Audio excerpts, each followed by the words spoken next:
कि जिस तरह से घर में आप बच्चे, पति और सारे परिवार को एक साथ लेकर के और घर का एक डिसिप्लिन मेंटेन करती है कि इतना बजे नाश्ता, इतना बजे खाना और स्कूल भेजना, उसी तरह से वामसेप के अंदर जो उच्च शीर्ष का नेतृत्व है उसके द्वारा जो हमको काम करने का जो मिलता है उसी के आधार पर हम लोग को करना है। क्योंकि जब हम लोग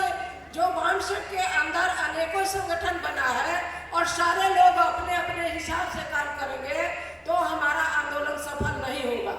और ये महिला का सत्र है, मैं पुरुषों से निवेदन करना चाहती हूँ कि महिलाओं का जो ये संगठन राष्ट्रव्यापी बना हुआ है, राष्ट्रीय मूल्यवासी महिला संघ, भारत मुक्ति मोर्चा, छात्रा विंग,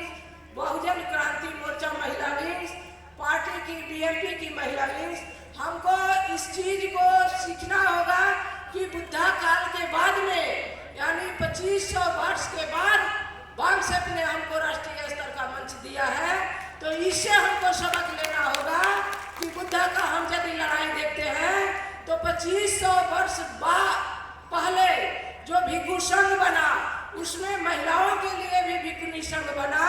और महिलाओं को पूरे भारत में साथ सहयोग लेकर के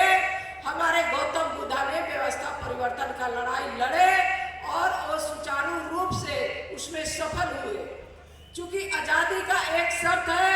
कि जब तक महिला आजाद नहीं होगी तब तक पुरुष आजाद होने वाले नहीं है। तो इस तरह से यदि हम पुरुषों का 99 संगठन बनाते हैं तो 50% पुरुष इकट्ठा होते हैं, लेकिन वहीं पे महिला का एक संगठन बनता है तो वहां भी 50% महिला इकट्ठा होती है। हम समाज के आधा अंग हैं और हमको आप किनारे रख करके किसी भी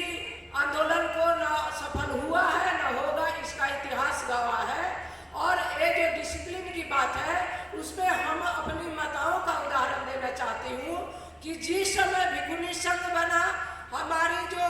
प्रजापति गौतमी थी उन्होंने 500 महिलाओं का साथ लेकर के भिक्षुणी संघ में काम करके और बुद्धा का सहयोग की। इसी तरह से मध्य भारत में आते हैं तो जो ब्राह्मणों ने हम महिलाओं को हमारे अंदर जो छुपा हुआ ताकत है उसको जान करके डरता है, दूसरी तरफ हमारे महापुरुषों ने हमारी महिलाओं के ताकत को परखते हैं। तो भारत में जब जब व्यवस्था परिवर्तन का लड़ाई चला तब तक दुश्मन यानी ब्राह्मण अपने वर्चस्व को कायम करने के लिए हम महिलाओं का उपयोग किया और वहीं पे हमारे तथागत गौतम बुद्ध ने आजादी के लिए 2500 वर्ष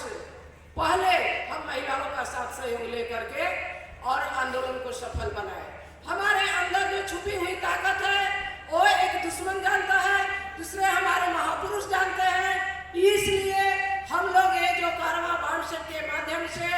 जो हमारा भारत मुक्ति मोर्चा का संगठन बना है उसमें महिलाओं को जोड़ने के लिए, क्योंकि ये लड़ाकू विंग्स है और जब तक महिला साथ सहयोग नहीं देगी तब तक हमारा जो आंदोलन है वो सफल होने वाला नहीं है। क्योंकि आप एक तरफ वामसेप का काम करेंगे और आपकी घर की महिला उसी ब्राह्मणी गुलामी को ढोने का काम करेगी, इससे आप कभी सफल होने वाले नहीं है। ये जो सत्य शोधक विचार मंच है ये हमको 150 साल पहले यानी ज्योतिराव फूले ने जो सत्य शोधक समाज का स्थापना किए उनके नाम पर ये बना है, विचार मंच है। मैं इस विचार मंच से अपने भारत के कोने कोने से आई हुई महिलाओं को ये संदेश देना चाहती हूँ कि आप जो ब्राह्मणी व्यवस्था में पैसा खर्च करती हैं उसको इकट्ठा करके इस आंदोलन में देना होगा। मैं इस मंच से घोषणा करती हूँ कि मैं 10,000 रुपया पर्सनल इस संगठन को आज दूंगी। और मैं पुरुषों से निवेदन करना चाहती हूँ कि मणिपुर घटना के जैसा पूरे भारत में घटना घट रहा है, तो जब हम महिलाओं के ऊपर अन्याय अत्याचार होता है तो आपका भी मनोबल इस तरह से रहता है। इसलिए इस चीज को ध्यान में रखते समय कम है, पर्ची मिल चुकी है, आप लोग इस आंदोलन से महिलाओं को जोड़िए।